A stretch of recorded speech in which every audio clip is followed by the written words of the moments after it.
ইলেকশ্যনৰ সময়ত আমি নিযুত মইনা বুলি আঁচনি এখনৰ কথা উল্লেখ কৰিছিলোঁ।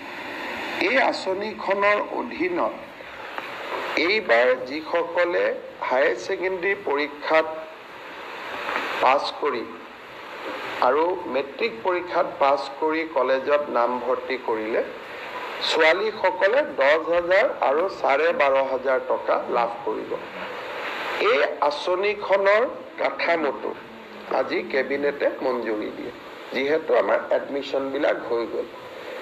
আমি বিচাৰিছোঁ যে অন্তত অহা 2 মাহৰ ভিতৰত যদি তেওঁলোকে পইচাটো পাই যায়, তেতিয়া ছোৱালীখিনিয়ে নিজৰ পঢ়াটো অব্যাহত ৰাখিব পাৰিব।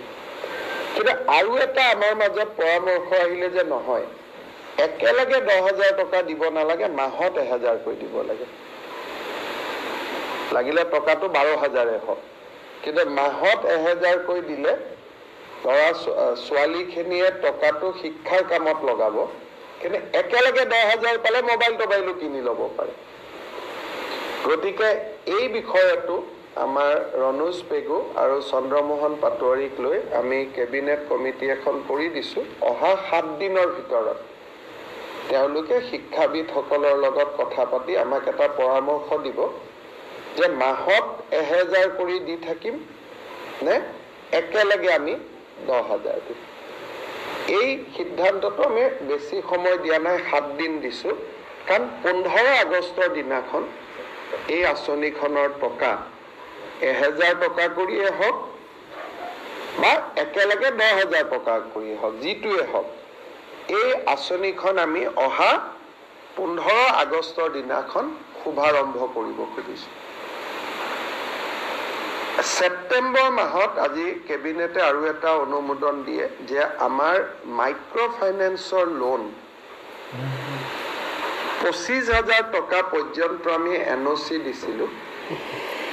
এইবাৰ আমাৰ প্ৰস্তাৱ আছিল যে 50,000 টকা লোৱা লোনসকলৰ টকাটো আমি বেংকক ঘূৰাই দি আমি NOC দিব লাগে।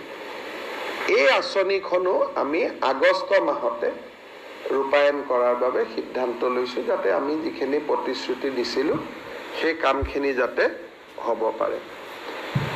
আজি আমাৰ কেবিনেটত আৰু এটা বিশেষ সিদ্ধান্ত হ'ল যে প্ৰচাৰ ভাৰতীৰ লগত অসম চৰকাৰে এখন মেমৰেণ্ডাম অফ আণ্ডাৰষ্টেণ্ডিং কৰিছে, যাৰ জৰিয়তে 10 কোটি টকা ৰাজ্য চৰকাৰে খৰচ কৰিব আৰু প্ৰচাৰ ভাৰতীয়ে 10 কোটি টকা খৰচ কৰিব, আৰু তেওঁলোকে অতিৰিক্ত যি টকাৰ প্ৰয়োজন হয় সেইটো প্ৰচাৰ ভাৰতীয়ে দিব।